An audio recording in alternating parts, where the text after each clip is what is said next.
Good afternoon, everyone. Today we are welcoming Honorable Councillor Barbara Ann Murphy, Cathaoirleach of Wexford County Council for her lecture on progress of women in Ireland, India, political, social and cultural under India-Ireland Friendship Lecture Series. Honorable Barbara Ann Murphy, in addition to being Cathaoirleach of Wexford County Council, is also Chairman of Waterford Wexford Education and Training Board. She is just the third female Cathaoirleach to achieve the honor in 120 years. Originally co-opted onto Wexford County Council in 2004, January 2004, she was re-elected in 2014 and 2019 elections. She has served as Cathaoirleach of Enniscorthy Municipal District on 2 occasions. She works to ensure that each child should have access to the most appropriate education for his or her needs and wishes from preschool to 3rd level. Ms. Murphy is the most suitable person to speak on the progress of women breaking the class ceilings. Before I request Ms. Murphy, I request His Excellency Ambassador to share his thoughts on the occasion.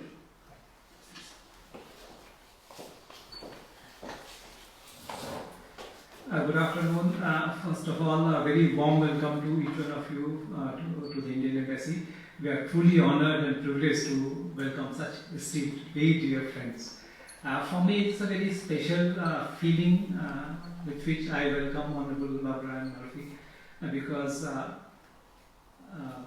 one can hardly reciprocate what the warmth, kindness, and generous hospitality that she and her colleagues in the council extended to us when recently visited Wexford.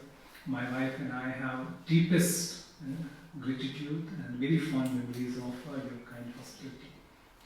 Friends, the whole idea of India-Ireland Friendship Lecture Series has been inspired by what I saw, what I experienced in Wexford.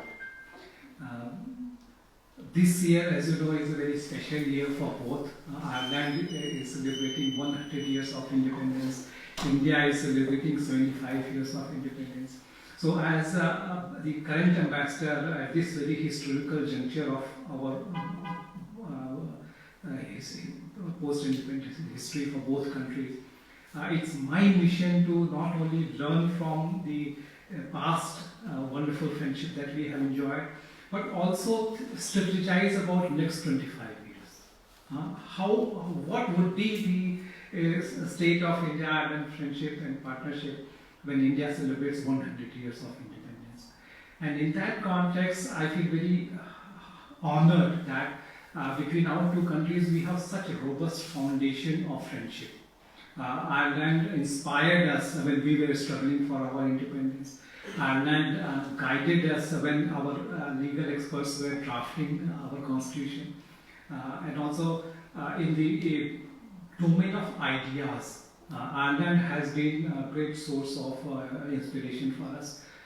Which not many people know here that Mahatma Gandhi himself was inspired by Michael David, an Irish, his innovative concept of peaceful campaign for a positive change.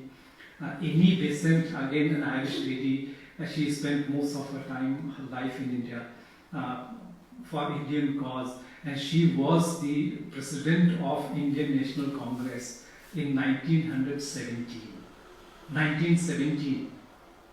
That was probably she was the very first women head of a national major political party. And 1917 is very significant because not many countries in the entire world could even think of women having kind of equal right to men. Also, there is a lady, Margaret Cousins, Irish lady. She was attracted to India and she spent a lot of time in India. So she, in 1924, she established All India Women's Conference, and she devoted her life to awakening of Indian women for political consciousness and also social economic empowerment of women. Similarly, as Margaret Noble, who is known in India as Sister Nivedita, on the spiritual side, she was again a very positive force. We have had such deep relationship between India and Ireland in the domain of ideas. Sharing of experiences, learning from each other, and genuinely like the spirit of solidarity and camaraderie that we have had. So there is a huge reservoir of goodwill at the grassroots level that we are privileged to inherit. I think time has come for us to leverage that and create a grand architecture of people-to-people partnership for the future. And in that context, I have twin-pronged approach. One is that, like India, Ireland is also a very diverse country, and India is not Delhi, and India is not just Delhi, and Ireland is not just Dublin. So we must have a broader based connect. So I'm very keen to reach out and go and visit and create contacts of friendship between different counties and different state governments in India. And second is between India and Ireland, trade and business and investment and economic ties are important, but this is not the most important thing.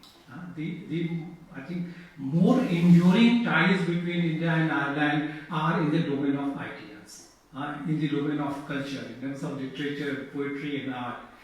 The biggest icons of India-Ireland friendship are W.B. Yeats and Rabindranath Tagore. We just celebrated the birth anniversary of W.B. Yeats on 13th, and it was a very emotional moment for us to remember that in 1912, 1913, when they came into contact, and W.B. Yeats not only wrote the introduction to Tagore's Gitanjali, but also he very actively promoted Tagore's poetry in UK and European literary circles.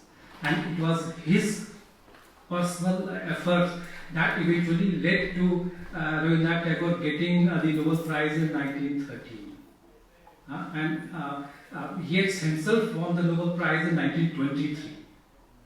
So that is the spirit with which our people have worked together. And I'm very keen that today's Ireland, which is recognized globally as a soft power hub for its culture, for its poetry, literature and art and other creative industries. Similarly, India is also a diverse, a different niche, but we are also very proud of our very ancient culture, very diverse culture, incredible variety, colors, and very different from Ireland's own. So that is why I feel there is a huge complementarity even in art and culture, that we can work together, partner and create something very fantastic and be each other's force multiplier. In the domain of women empowerment, Ireland has been very inspiring. As I mentioned, like in the earlier years, Irish women had been in the forefront. And also from India's side, like, it is a very mixed picture that we get if you look at the situation of women in India. On one hand, probably India is the only civilization where the supreme being is not masculine. Our concept of the supreme being is kind of gender neutral. We have like the supreme divinity can be masculine, can be feminine, can be neutral.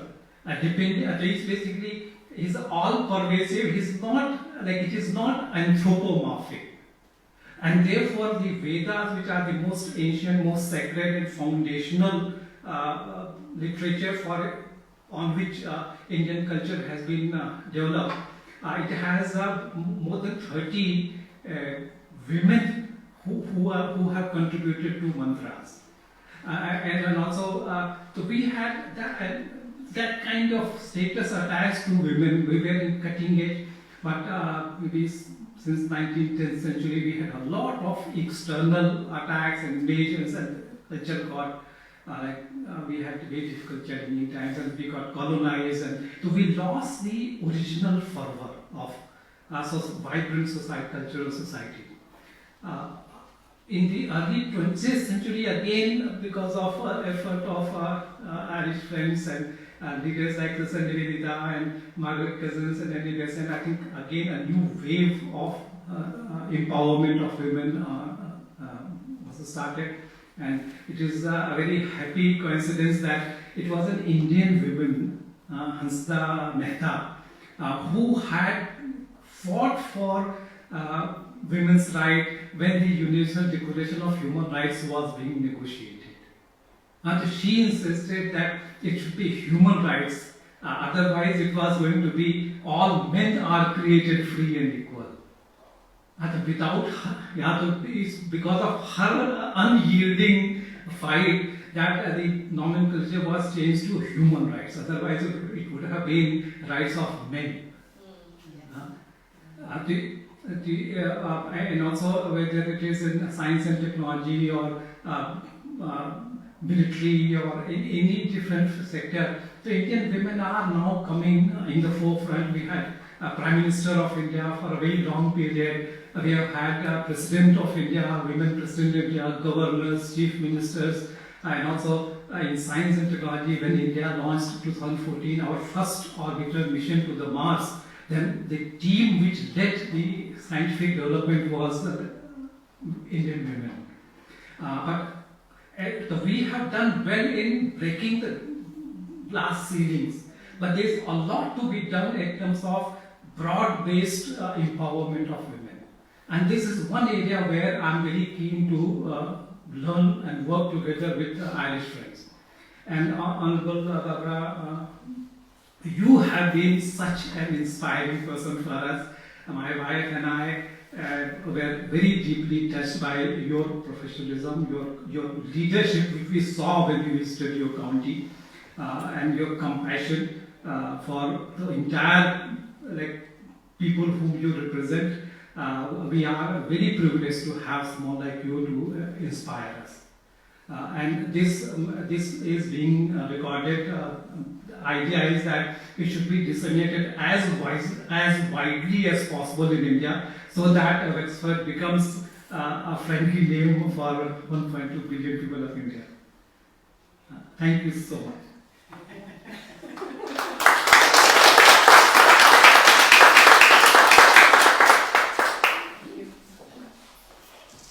Now I request Honorable Barbara to have a lecture. Thank you. Oh, lecture. Thank you. Gumani Díl, that's a little bit of Irish, and it's just a way of saying, hello, how are you? Excellency, invited guests. First of all, I want to thank His Excellency and Mrs. Mishra for the kind and very flattering invitation to speak here today. When we met in Wexford almost 2 months ago, we enjoyed a very, very pleasant lunch in Wexford County Council, and we took the time to get to know each other. Ambassador and Mrs. Mishra invited me to come and visit them if I was ever in Dublin, and then extended an invitation for me to speak at a small gathering in the embassy.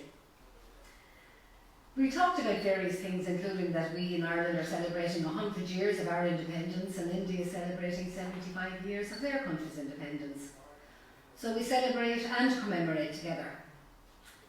I'm only the third woman to serve as Cathaoirleach of Wexford County Council, that is the chair of the council, in 122 years.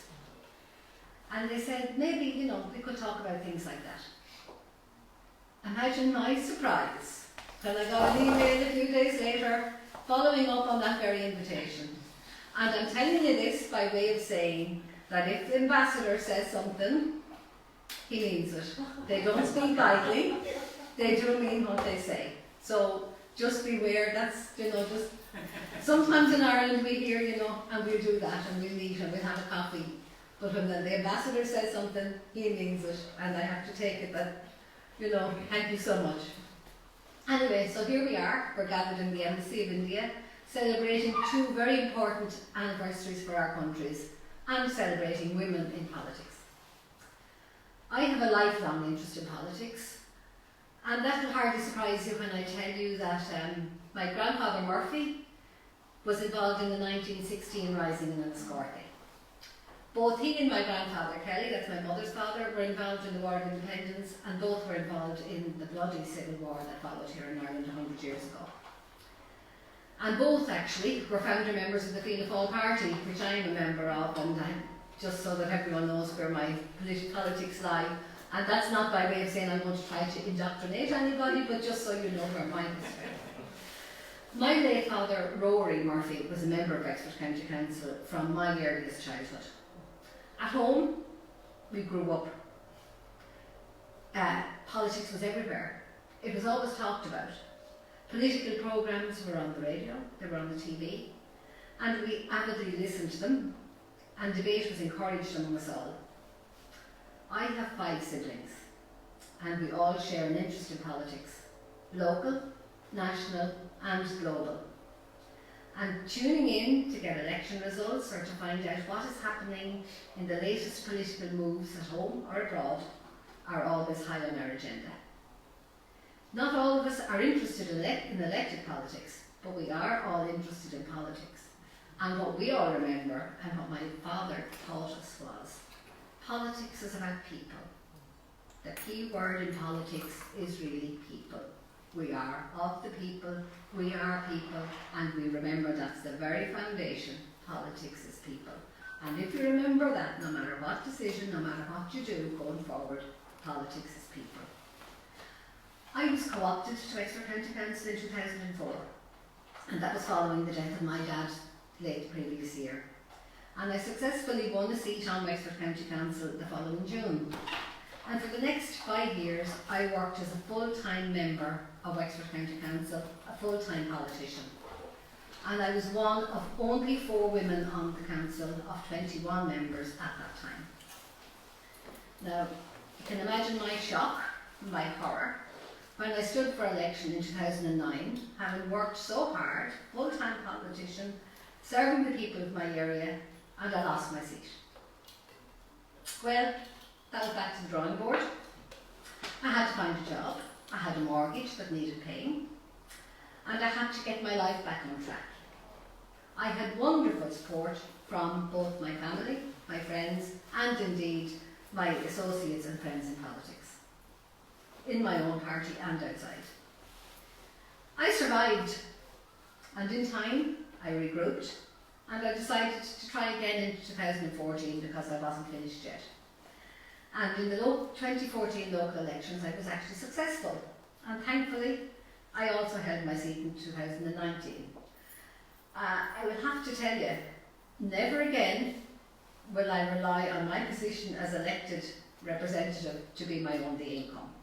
And so I have worked full-time since I was re-elected in 2014, also in a full-time job.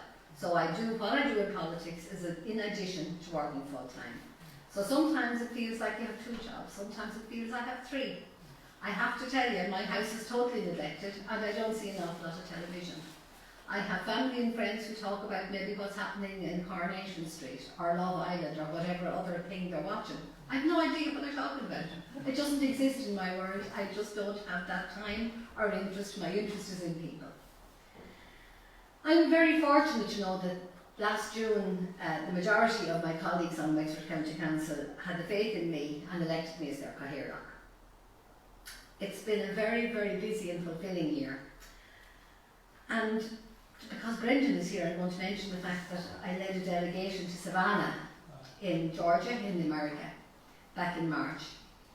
And Savannah has huge, huge links with Wexford. 56 or 57% of the people in Savannah who claim to have Irish roots tell us they came from County Wexford. They left County Wexford in the immediate aftermath of the famine. You've all heard of the Great Famine in Ireland and how the devastating effect it had on, and the million people who died and then millions more who emigrated. These are some of those people who emigrated.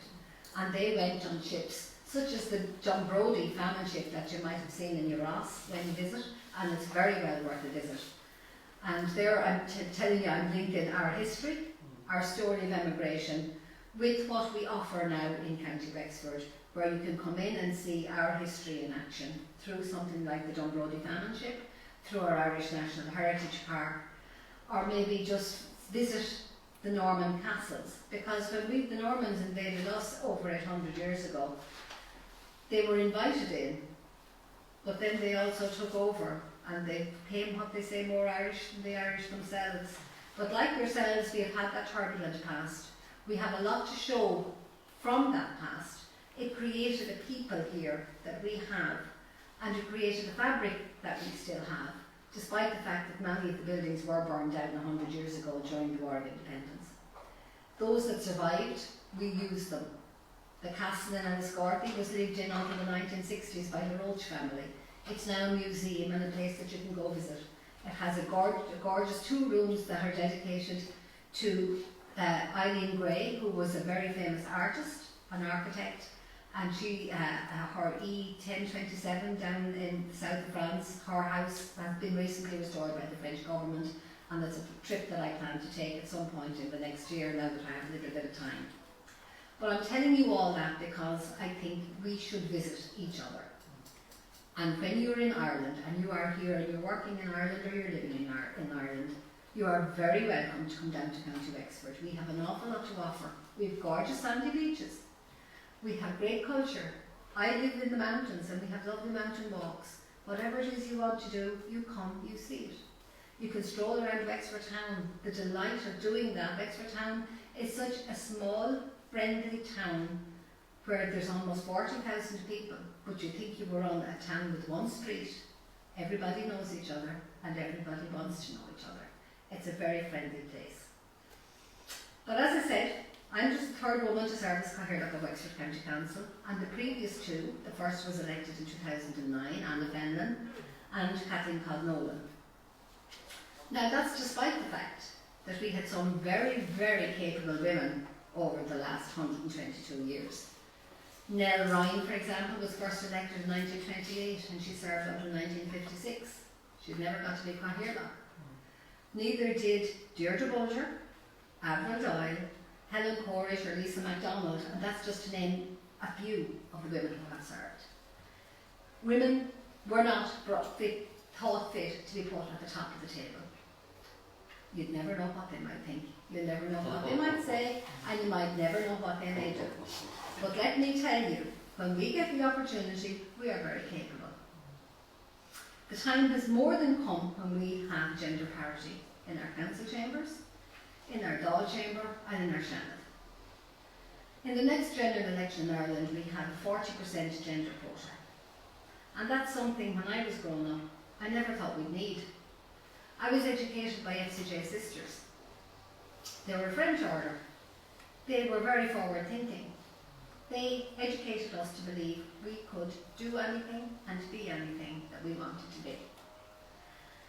So I never thought that it was going to be an effort to get enough women to run for politics. I really didn't. I thought it would just happen over my lifetime. But here we are.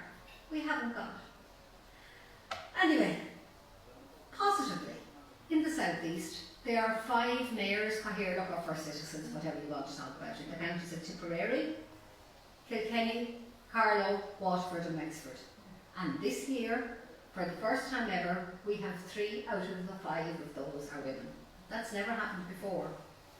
I hope it's something that will happen more often in the future. It has to become the norm rather than the exception. We have 6 female members on Wexford County Council out of 34. And that's just over 17.5%.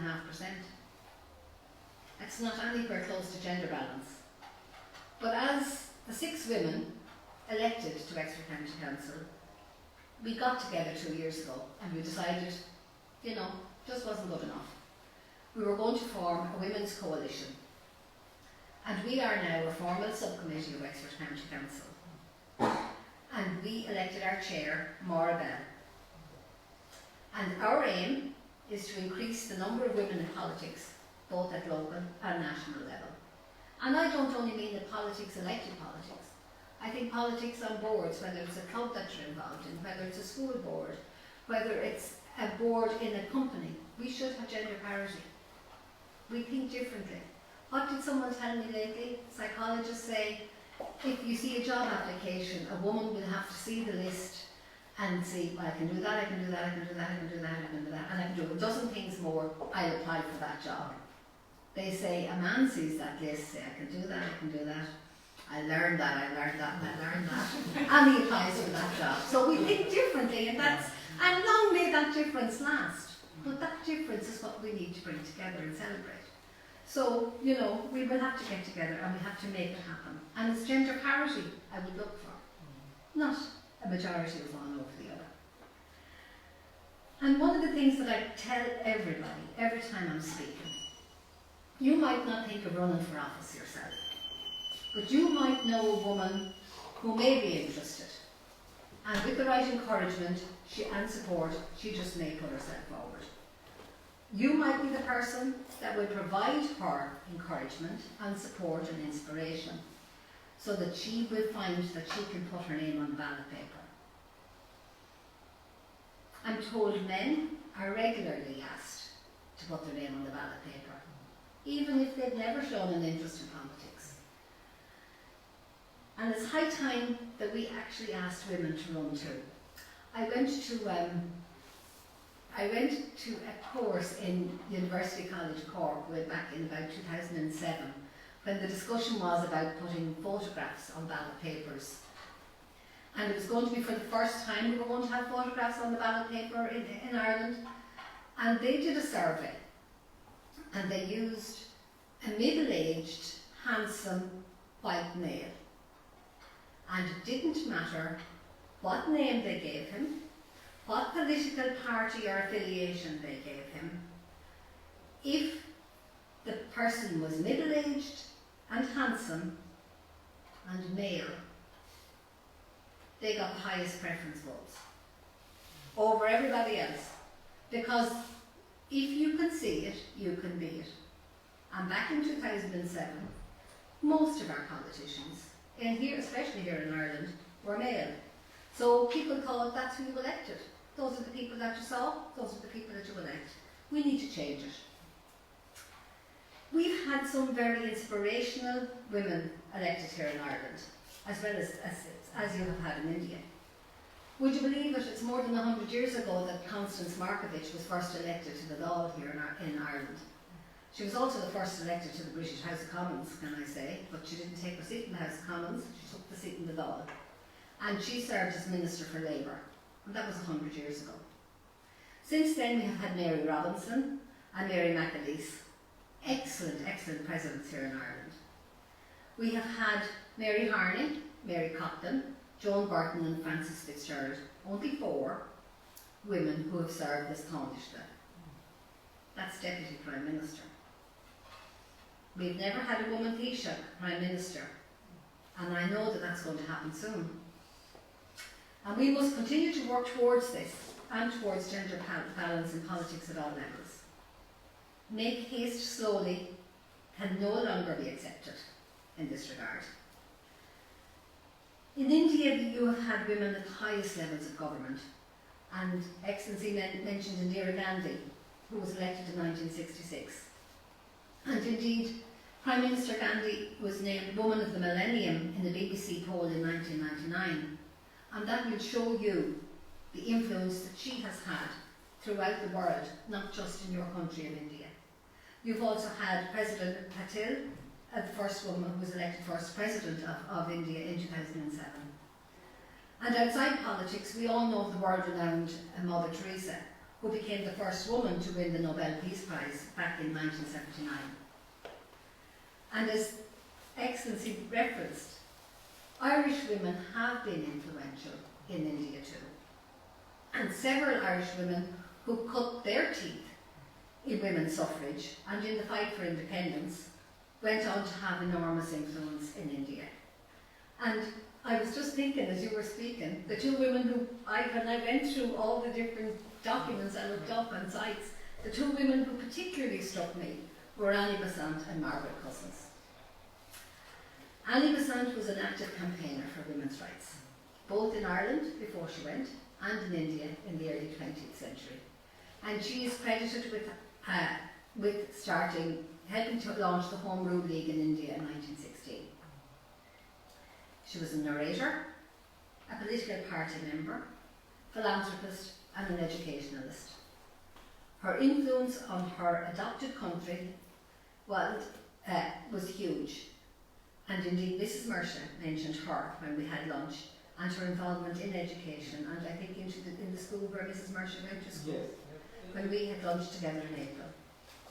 My university was established thanks to her support. So you see, Irish women and India. We need to allow them here, you know. Margaret Cousins was also an Irish Indian educationalist, suffragist and pacifist. She established the All India Women's Conference. You know, she's also credited with preserving the Indian national anthem. In India, the Indian women's movement worked for two very important goals. Note, the uplift of women and equal rights for both men and women. They didn't choose one over the other, they chose equal rights, and it was both men and women. And they got laws enacted against the practice of sati, the end of the practice of child marriage, and they worked to end the inhumane practice of female infanticide, among many of their many important achievements. As His Excellency said, Ireland and India have a lot in common. We are both now republics, having both been under British rule for long periods of our history. The struggle for self-determination and sovereignty was crucial to both our nations. It hugely influenced our cultures. It hugely influenced our literature. It hugely influenced our art. It influenced our entire lives, if we go back. Our flags, 5 colours both, share the same colours. And when drawing up the Constitution of India, the Indian people consulted the Irish Constitution for reference. Diplomatic relations were established between our two countries in 1949. But long before that, long before we were independent states, we had close ties. Education and literature linked us and drew us together. The Irish Religious Order set up a number of schools in India, many of which still operate there today. Politically, our two countries share many common experiences in our respective histories of 20th century national development. The relationship between our countries continues to flourish in the 21st century. And my niece would think that I wasn't being respectful if I didn't mention the fact that we have a Varghese family, an Indian family, living in our small town of Bunclody for more than 20 years, because John was one of her close friends as she went through school. They were great competitors against each other.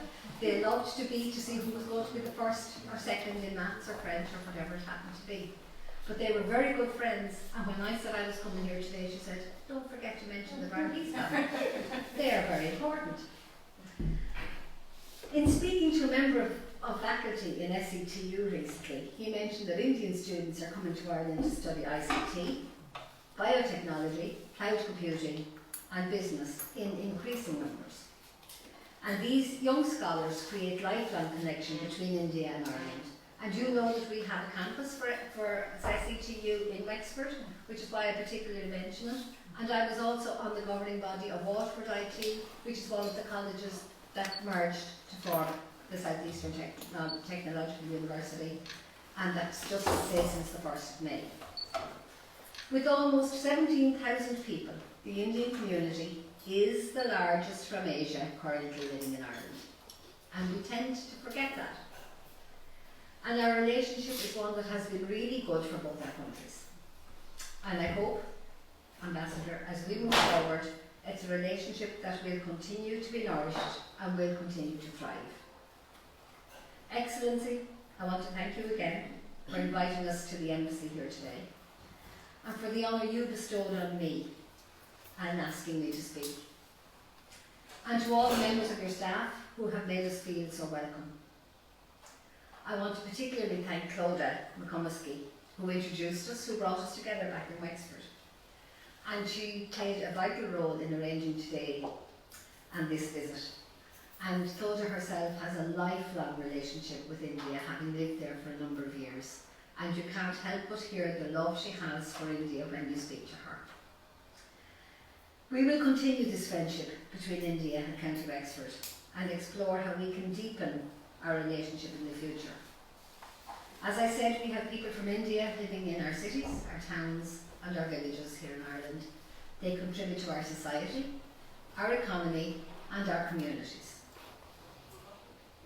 Today we celebrate our links, our shared history and our friendships, and we will continue to weave the ties that join and bind us over the coming years. And I'm going to end with a quote from Indira Gandhi that I really, really like. There are two kinds of people: those who do the work and those who take the credit. Try to be in the first group.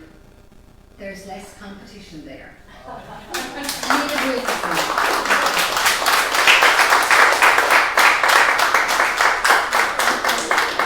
I mentioned my grandfather's involvement in 1916 and in the War of Independence, but we also have a family link with Father Murphy of Bull and Vogue fame, and we have had 1798 and the rebellion that goes back to our roots. And I'm bringing you a little gift of a pike, Ambassador, because Vinegar Hill is in my town. We will be celebrating the Battle of Vinegar Hill on Tuesday evening, where many, many people died. But this pike is from Wexford, and I hope that you wear it with pride. Thank you very much.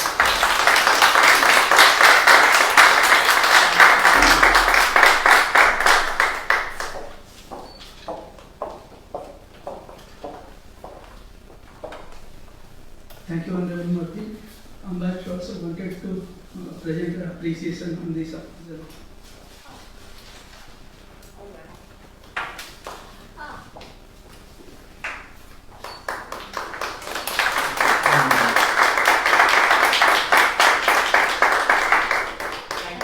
Thank you. We are truly honored and your message was so inspiring. Thank you. I'm a little in awe being asked to speak, so thank you very much. Thank you, Honorable Murthy, for your thought-provoking lecture. And obviously, I shouldn't tell it lecture, but thought-provoking talk rather.